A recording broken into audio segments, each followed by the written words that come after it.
उस समय वैश्या का जीवन सिर्फ शरीर का व्यापार नहीं माना गया था। यार प्राचीन समय में एक वैश्या किसी पुरुष के पास सिर्फ पैसों के लिए नहीं जाती थी। कामसूत्र में उसके पास जाने के 20 से ज्यादा कारण बताए गए थे। और वाटसन का फाइनल ओपिनियन सुनकर तुम बोलोगे यार ये तो बहुत प्रैक्टिकल और ऑनेस्ट था।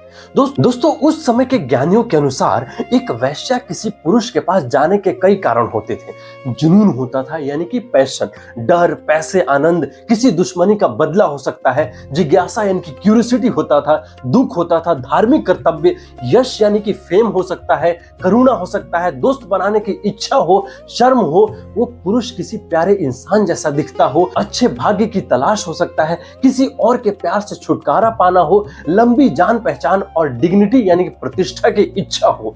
यानी उस समय के वर्णन के अनुसार एक वैश्या के मन में कितने अलग अलग कारण हो सकते थे।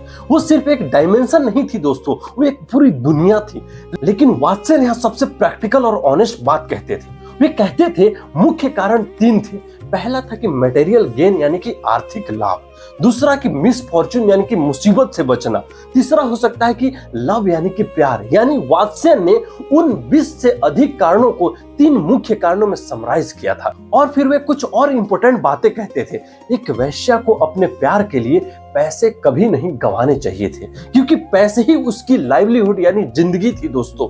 इसलिए पहले उसे अपने शैम्पूअर्स, सिंगर्स और जेस्टर्स भेजने चाहिए थे दोस्तों, अपने कॉन्फिडेंस को भेजने चाहिए थे, ताकि वे जाकर उस पुरुष के फीलिंग्स और उसके मन की स्थिति का पता लगा सकते थे। और सोचो उस समय के इस वर्णन में ये कितनी स्मार्ट और कैलकुलेटेड अप्रोच थी दोस्तों। पहले इंफॉर्मेशन इकट्ठा करो फिर डिसीजन लो। ये स्ट्रैटेजी उस समय के सामाजिक और आर्थिक संदर्भ में दोस्तों काफी कैलकुलेटेड दिखाई देती है। दोस्तों कामसूत्र के इस प्राचीन चैप्टर को सुनकर एक बात क्लियरली समझ आती है। उस समय वैश्या का जीवन सिर्फ शरीर का व्यापार नहीं माना गया था।